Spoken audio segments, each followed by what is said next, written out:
Let me start with a story. In the early 2000s, a group of highly educated, highly successful professionals, doctors, lawyers, engineers, were presented with an opportunity. It seemed almost guaranteed. The numbers looked impeccable. The person offering it was credible, well known in the community. Their peers were getting in, and many of them lost a significant portion of their savings. Some lost everything. Afterwards, when they were interviewed, almost every single one said the same thing. I knew better. I knew it was too good to be true. I just didn't listen to myself. That sentence, I knew better, is the most expensive sentence in personal finance. It's the sentence that intelligent, educated, accomplished people utter right after they've made a catastrophic money mistake. So here's the question this video is going to answer. Why do smart people make dumb money decisions? Not uneducated people, not people who lack resources. Smart, capable, accomplished people. Why do they fall into the same traps as everyone else? And sometimes even bigger traps? The answer lies in a concept called cognitive biases. These are systematic patterns of deviation from rationality and judgment. In plain English, your brain takes shortcuts that make you wrong. Not randomly, but in predictable, consistent ways. And here's the punchline. Being intelligent does not protect you from cognitive biases. In fact, being intelligent might make you more vulnerable to some of them. Because when you're smart, you're more confident in your judgments, which means you're less likely to question them. You've been praised all your life for being right, so your brain assumes you're right about money too. Today, I'm going to walk you through 4 of the most dangerous cognitive biases that affect our money decisions. I'll show you how they work, how they've affected real people, and most importantly, how to protect yourself against them. By the end of this video, you'll understand why some of your past money mistakes weren't just bad luck. They were predictable psychological patterns. And once you see them, you can't unsee them. Let's begin. The first bias is called overconfidence bias. This is one of the most extensively studied biases in psychology. It describes a simple, proven pattern. Most people rate their own abilities as above average. Drivers think they're better than average. Teachers think they're better than average. And when it comes to money, people consistently overestimate their own judgment. Here's the fascinating part. Overconfidence is actually more pronounced among people with high education and high IQ. Why? Because they've been told their whole lives that they're smart. They've succeeded in exams, in careers, in complex professional settings. So they naturally assume their judgment is sound in every domain, including finance. But money decisions are not like exams. They involve uncertainty, randomness, and factors you cannot control. Being good at math doesn't make you good at predicting the future. In fact, research shows that experts, even Nobel laureates, are terrible at forecasting financial markets. The more confident they are, the more wrong they tend to be. Overconfidence shows up in 3 classic ways. First, people underestimate risks. They think it won't happen to me. Second, they overestimate their ability to time decisions. They think they can spot the perfect moment. Third, they ignore contradictory evidence. Because they already know they're right, so any information that says otherwise must be flawed. This bias is especially dangerous because it's self-reinforcing. When you make a decision based on overconfidence and it works out, you credit your skill. When it fails, you blame bad luck. Over time, you build an inflated view of your abilities. And that inflated view leads you to take even bigger risks. The second bias is called confirmation bias. This one is incredibly powerful and extremely subtle. Here's how it works. Once you form a belief about a money decision, whether it's a purchase, an investment, or a career move, your brain becomes a filter. It actively seeks out information that supports your belief, and it conveniently ignores or dismisses information that contradicts it. Let me give you a concrete example. Imagine you're considering a big purchase, maybe a new car. You've already fallen in love with a specific model. From that moment on, you start noticing all the reasons why it's a great car. You read positive reviews. You ask friends who own one. You even start seeing that car everywhere on the road, which reinforces your belief that it's a popular, sensible choice. What you don't do is actively seek out the negative reviews. You don't ask people who bought it and regretted it. You don't research all the reliability issues. You don't even notice them when they appear because your brain has learned to filter them out. And that's confirmation bias. It's not laziness. It's your brain protecting your ego. It's uncomfortable to admit you might be wrong, so your brain just filters out the discomfort. The result is that you become more and more certain of a decision that may be flawed, while all the evidence against it piles up silently, ignored. Over time, this bias can keep you trapped in bad financial habits for years. You keep telling yourself the same story. I made a smart decision, while the evidence to the contrary grows. And because you're smart, you're especially good at constructing elaborate rationalizations that sound logical but are really just self-justification. The third bias is called anchoring. Anchoring is our tendency to rely too heavily on the first piece of information we receive, the anchor, when making decisions. And it's astonishing how arbitrary anchors can influence huge financial choices. Here's a famous example from behavioral economics. Researchers asked people two questions. First, what were the last two digits of their social security number? And second, how much would you pay for a bottle of wine? What they found was remarkable. People with higher social security digits consistently gave higher bids for the wine. The completely random number had anchored their valuation, and they had no idea it was influencing them. In money decisions, anchoring happens all the time. You see a price tag, and that becomes your anchor, even if the price is inflated. You hear a salary figure, and that becomes your anchor for what you expect to earn. You see a sale price was $100, now $70, and you feel like you're saving $30 even if you never needed the item in the first place. This is why retailers love to show you the original price crossed out, because the original price anchors your perception of value. The same principle applies to negotiations, to buying a house, to accepting a job offer.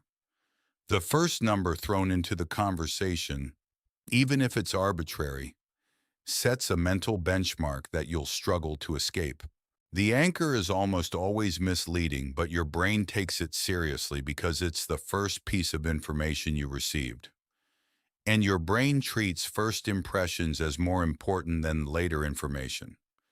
That's why it's so important to recognize when you're being anchored and to consciously reset your reference point before making a decision. The fourth bias is loss aversion. We touched on this in the previous video, but it's so central to smart people's mistakes that it deserves its own deep dive. Loss aversion is the proven finding that losses hurt about twice as much as gains feel good. Not metaphorically, but measurably in brain activity. What does this mean in practice? It means you will make irrational decisions to avoid losses, even when those decisions cost you more in the long run. For example, you might hold on to a bad financial commitment, a struggling business, an expensive possession, an underperforming asset, because selling it or walking away would force you to realize the loss. You'd rather pretend it's fine than admit you made a mistake, or you might refuse to take a sensible risk because you're so terrified of losing that you can't see the potential upside. Your brain is so focused on avoiding the pain that it blinds you to the opportunity, and you end up passing on things that could have improved your life. Loss aversion is why so many people stay stuck in bad financial situations long after they know they should leave. The pain of admitting the loss, of saying I was wrong, is worse than the loss itself. So they keep waiting, hoping things will turn around while the situation slowly gets worse. This bias is particularly acute for smart people because they have more ego invested in being right. They've built their identity around correct decisions, so admitting a mistake feels like a threat to their self-worth. And that threat is often more painful than the financial loss itself. So we've covered four powerful biases: overconfidence, confirmation bias, anchoring, and loss aversion. But you might still be wondering, why do these hit smart people even harder? There are two reasons. First, intelligence often comes with a higher tolerance for complexity. Smart people are comfortable with nuanced arguments, and they can create elaborate justifications for almost any decision. That ability to construct convincing narratives makes it harder for them to see the simple truth that they're wrong. They can explain away any contradiction. Second, smart people have usually been rewarded for trusting their judgment. In school, in work, in life, they've been told they're right over and over. That reinforcement builds a deep, unshakable confidence that their instincts are correct. And that confidence makes them less likely to seek outside input, less likely to test their assumptions, and more likely to double down when they're wrong. This is what psychologists call the curse of expertise. The more you know, the more you think you know, and the harder it becomes to see your own blind spots. It's not that smart people are arrogant, it's that their brains have been trained to trust themselves, and that training becomes a liability when the problem is inherently uncertain. So the solution isn't to get smarter. You're already smart enough. The solution is to build systems that compensate for your blind spots and to develop the humility to question your own certainty. So if intelligence doesn't protect you, what does? The answer is systems, practical, repeatable processes that force you to slow down and challenge your own thinking. Here are 4 steps. Tool number 1, implement a pre-commitment rule. Before you make any significant money decision, write down your reasoning in advance, on paper, not just in your head. What are you expecting to happen? What are the risks? What would make you change your mind? What information would prove you wrong? Writing forces you to be precise, and it creates a record you can review later. When the outcome arrives, whether good or bad, you can compare it to your pre-commitment reasoning. This is incredibly powerful because hindsight bias is closely related to overconfidence. When you remember being certain after the fact, you're rewriting history. Your written record prevents that revisionism. Tool number 2, actively seek out disconfirming evidence. If you're leaning towards a decision, force yourself to find at least 3 solid reasons why it might be a bad idea. Not just a passing thought. Real, documented reasons. Read negative reviews. Talk to someone who regrets a similar decision. Find data that contradicts your assumption. This is hard because it feels uncomfortable. Your brain will resist, but it is one of the most effective ways to combat confirmation bias. By making the effort to challenge your own belief, you're training your brain to see the full picture, not just the parts that feel good. Tool number 3, create a decision checklist. Before any significant money decision, run through a simple checklist. Ask yourself, am I feeling rushed? Am I comparing myself to others? Am I ignoring any important information? Have I asked for a second opinion from someone who has nothing to gain? What would I tell a friend if they were making this same decision? A checklist creates friction, a small deliberate pause that gives your rational brain time to catch up with your emotional brain. It's the same principle that pilots use.